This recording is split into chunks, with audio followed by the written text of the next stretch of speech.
జై శ్రీరామ్ రామభక్త హనుమానికి జై పవనసుత హనుమానికి జై.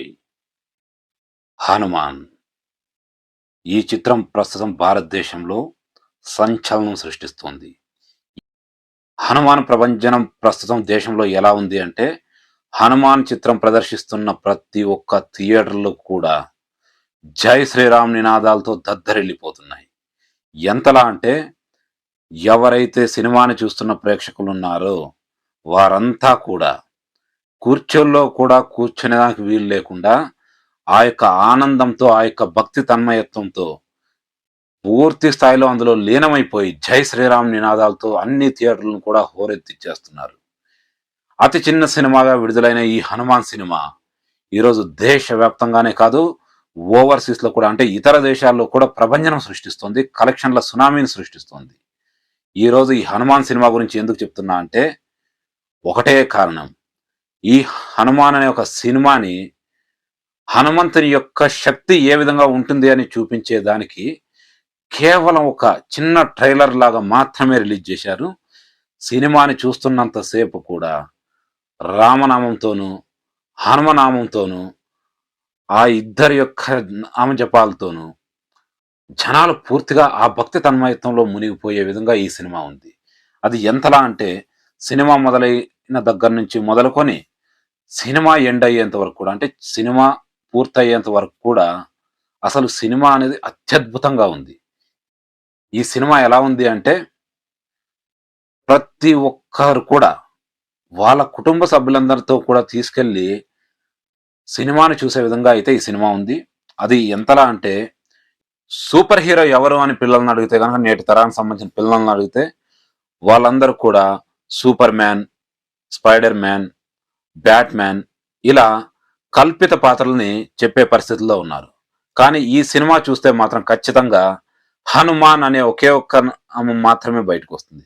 ఎందుకు అంటే, హనుమంతుడు రియల్ హీరో. హనుమంతుడు ఎంతో శక్తివంతుడు. నేడు మన పిల్లలు గాని, లేకపోతే మన నేటి యువత గాని హనుమంతుని యొక్క హనుమాన్ చిత్రాన్ని చూసి నిజంగా కూడా ఎంతో భక్తి తన్మయత్వంతో, ఎంతో ఉల్లాసంతో, ఉత్సాహంతో ఊగిపోతున్నారు. అది ఎంతలా అంటే, థియేటర్లు మొత్తం రామనామంతో, జై శ్రీరామ్ నినాదాలతో మార్మోగిపోతుంది. ముఖ్యంగా చూసుకుంటే హనుమంతుని గూర్చి చెప్పే విధానం, హనుమంతుడిని చూపించే విధానంలోనే ఆ యొక్క గూస్‌బంప్స్ వచ్చేస్తున్నాయి. ఎంతలా అంటే, హిమాలయ పర్వత గుహల్లో హనుమంతుల వారు ఎక్కడున్నారు, ఎలా తపస్సు చేసుకుంటున్నారని చూపించే యొక్క సీన్స్ అయితే నిజంగా కేక పుట్టిస్తున్నాయి.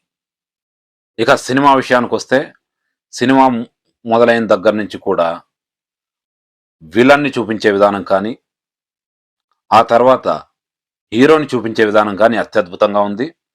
ఆ తర్వాత విభీషణుడి ఎంట్రీ సీన్ కూడా అదిరిపోయింది.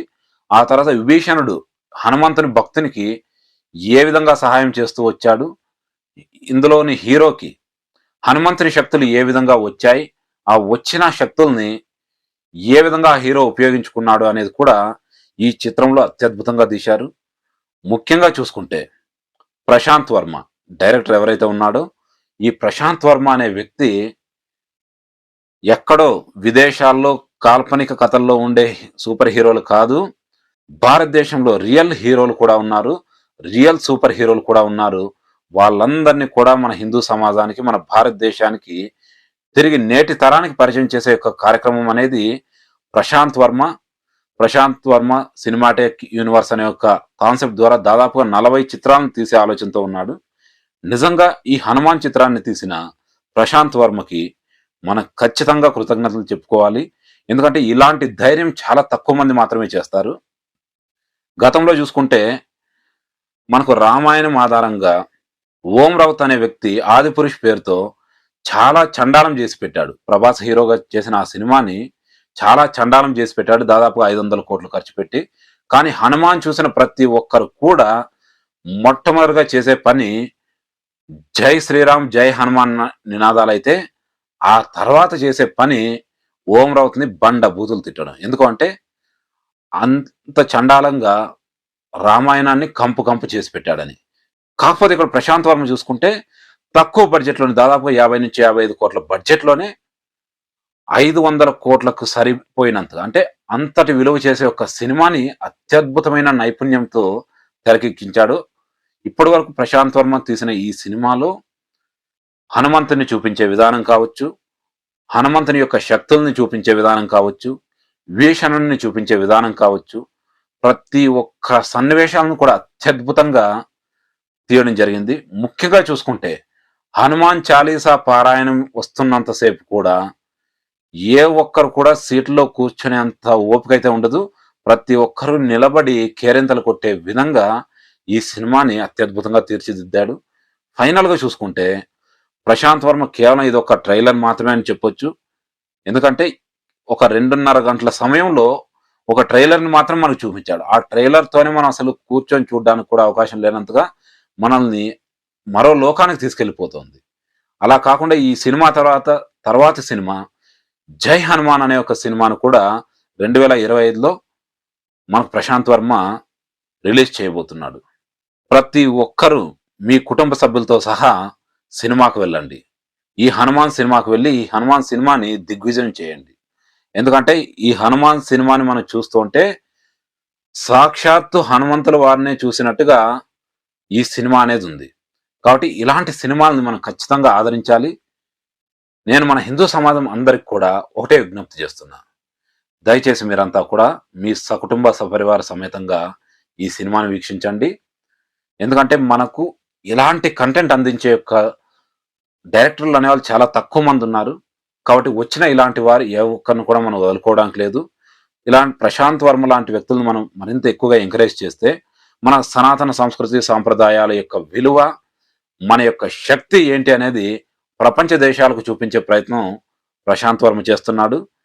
అలాంటి ప్రశాంత్ వర్మని, అదేవిధంగా హనుమాన్ చిత్రాన్ని, ఆ తర్వాత వచ్చే తదుపరి చిత్రాలను కూడా ఆదరించాల్సిన బాధ్యత మన పైన ఉంది. కాబట్టి ప్రతి ఒక్క హిందూ బంధువు కూడా దయచేసి మీరంతా కూడా సినిమాని చూడండి, సినిమా గురించి ప్రచారం చేయండి. దాంతో పాటుగా ధర్మాన్ని కూడా మీరు ఆచరించండి. ఈ హనుమాన్ చిత్రం ఈ నెల 22న మనకు అయోధ్యలో ప్రాణప్రతిష్ఠ జరుపుకుంటున్న రామ మందిరానికి కానుకగా ఈ హనుమాన్ సినిమా వచ్చిందని నేనైతే భావిస్తున్నా. కాబట్టి ప్రతి ఒక్కరం కూడా హనుమాన్ సినిమాని చూద్దాం, ఆదరిద్దాం.